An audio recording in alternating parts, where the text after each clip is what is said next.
Saudari-saudara yang terkasih,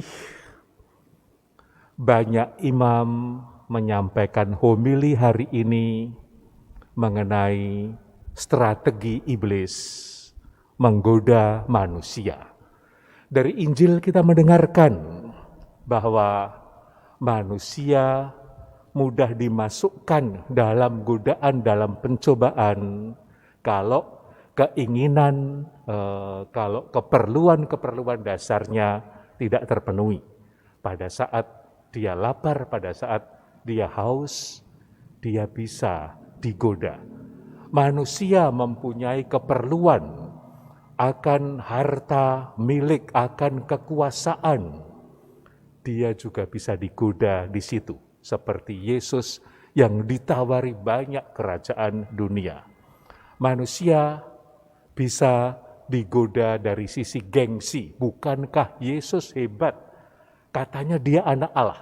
Maka kalau dia meloncat dari puncak bait Allah, tidak akan terjadi apa-apa. Yesus akan dielu-elukan orang karena mukjizatnya begitu hebat. Banyak romo bicara mengenai strategi setan. Saya pun pernah melakukannya. Seorang romo paroki di Italia meminta saya menyiapkan homili. Saya siapkan dengan sungguh-sungguh, saya beri ilustrasi bagaimana setan menggoda manusia. Setelah misa selesai, romonya menyalami saya, hebat. Kamu menyampaikan homili yang hebat dengan hidup. Tapi saya berharap mudah-mudahan kamu bukan temannya setan karena kamu bisa menceritakan strateginya menggoda manusia dengan baik. Setelah itu saya tidak lagi bicara mengenai cara setan menggoda manusia. Kali ini pun tidak. Saya tertarik untuk membacakan apa yang ditulis dalam Injil hari ini. Yesus penuh dengan Roh Kudus. Dan oleh Roh Kudus, Yesus diarahkan, dibimbing untuk pergi ke padang gurun. Dia hidup 40 hari lamanya di tempat yang kering ini, dan disitulah dia mengalami godaan dari iblis. Kita bisa bertanya, Yesus ini penuh dengan Roh Kudus. Dia dibimbing oleh Roh Kudus, dilindungi oleh Roh Kudus. Tetapi mengapa dia diarahkan untuk digoda oleh setan? Apa yang terjadi pada Yesus ini pun mencerminkan apa yang seringkali terjadi dalam hidup kita. Dengan baptisan, apalagi dengan sakramen Krisma, kita yakin bahwa Roh Yesus yang adalah Roh Kudus selalu mengarahkan kita pada kebaikan-kebaikan. Tetapi sebagai manusia, kita selalu mengalami banyak pencobaan, banyak godaan, banyak kesulitan, banyak penderitaan. Itu ada di dekat kita. Kita bukan malaikat, makhluk tanpa dosa. Kita adalah manusia biasa yang setiap saat bisa mengalami godaan-godaan itu. Seorang teman saya, seusia saya, pernah bercerita bahwa dia itu dipromosikan untuk menduduki jabatan yang strategis.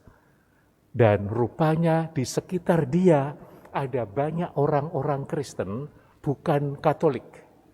Seringkali dia diajak untuk ikut pendalaman kitab suci, pendalaman iman, dan dia seringkali diundang. Silahkan bergabung dengan kami saja.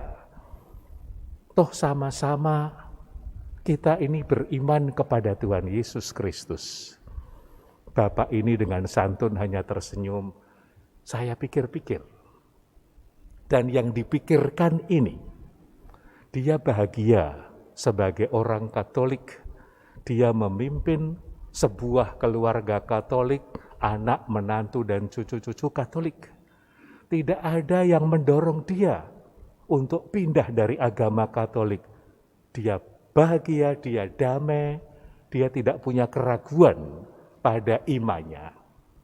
Maka setiap kali dia diundang oleh siapapun, ayo bergabung dengan gereja kami, dia mengatakan, saya ini bahagia sebagai orang Katolik, dan saya sadar kamu dan saya dipersatukan oleh Tuhan Yesus Kristus. Dia menyelamatkan kita semua. Maka mari kita mencari yang mempersatukan kita semua. Tuhan Yesus sudah mempersatukan kita. Maka sampai sekarang pun dia tetap menjadi orang Katolik. Tidak tergoda, tidak bergeming untuk meninggalkan imannya. Seorang sahabat yang lain itu pernah ditawari jabatan yang menggiurkan dan menghasilkan banyak uang. Tetapi dia didekati oleh orang-orang yang mengatakan, kalau kamu sudah menduduki jabatan yang gajinya tinggi itu, kamu harus memberikan upeti pada orang-orang yang disebut namanya. Orang ini mengatakan, waduh, ini kan gratifikasi. Saya sudah merasa hidup cukup. Saya tidak mau hidup saya menjadi sulit karena saya memberi gratifikasi, memberi upeti ini pada orang-orang yang seringkali dianggap menaikkan jabatan. Maka dia mengatakan, saya mau ada di posisi itu atau tidak jadi soal bagi saya. Tapi kalau saya harus melanggar hukum, saya tidak mau. Bapak itu akhirnya menduduki jabatannya tanpa gratifikasi, tanpa sogokan, tanpa upeti. Dia lebih mendengar Tuhan daripada keinginan yang seringkali melanda banyak orang untuk mendapatkan gaji yang tinggi, mendapatkan harta. Itu keinginan manusiawi dan dia tidak mendengarkannya. Dia mendengarkan Tuhan yang membuatnya hidup dengan tenang dan aman sampai saat ini. Yang saya sampaikan adalah kisah sukses. Dalam kenyataan seringkali kita tergoda dalam hal yang kecil-kecil. Kita ingin melakukan yang baik, tetapi yang baik tidak kita lakukan. Kita seringkali merencanakan hal-hal yang tampaknya mulia, tetapi yang buruk seringkali kita lakukan. Bahkan setiap saat kita rajin berdoa kepada Allah Bapa di surga, jangan masukkan kami ke dalam pencobaan. Bahkan Paus sendiri pun 5 tahun yang lalu mengusulkan agar doa ini diubahlah untuk orang Katolik, karena kita tidak memikirkan Allah sebagai pribadi yang mencobai kita semua. Dia cinta pada kita, dia menginginkan kita bahagia. Kita yang lemah tidak dicobai Tuhan, tetapi diselamatkannya. Maka ada orang yang mengatakan demikian. Dia setuju pada pendapat Paus. Apalagi dia sadar sebelum Allah mencobai, dia mengatakan, jangan masukkan kami dalam pencobaan ya Tuhan, karena saya sudah pintar masuk sendiri. Kadang-kadang kita tidak sadar bahwa kita sudah ada di dalam kesulitan, kita tidak dimasukkan oleh siapapun. Maka sebetulnya bukan Allah, bukan rohnya yang mencobai kita semua. Kita selalu ada dalam kesulitan kalau kita mendengarkan diri kita sendiri. Keinginan untuk memiliki banyak harta adalah sesuatu yang dalam arti tertentu wajar-wajar saja. Keinginan untuk menguasai adalah sesuatu yang manusiawi sekali. Namun keinginan-keinginan itu bisa berlebihan sampai orang tidak mendengarkan Allah sama sekali. Maka di masa Prapaskah kita diundang sebetulnya untuk mendengarkan Allah daripada keinginan-keinginan kita sendiri. Kita diajak untuk berlatih, kita tetap makan, tetapi kita diundang setiap Jumat untuk berpantang.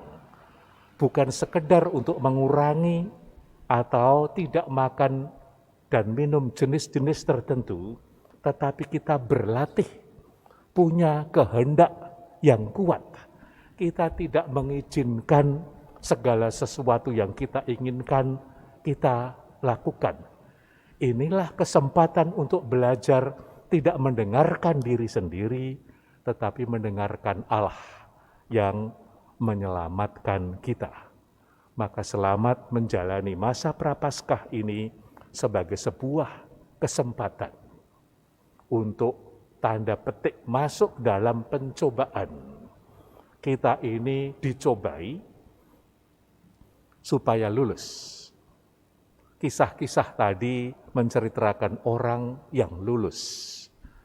Kita juga berharap kita yang seringkali masuk dalam pencobaan bisa lulus karena kita mengandalkan Tuhan. Dan kalau tidak lulus pun, saat kita gagal, kita percaya Tuhan membangkitkan kita, menguatkan kita agar kita tidak pernah kalah terhadap kelemahan kita, terhadap pencobaan yang seringkali datang kepada kita. Tuhan mencintai kita semua, entah kita berhasil, entah kita gagal, karena kita punya iman yang teguh kepadanya. Tuhan memberkati kita semua.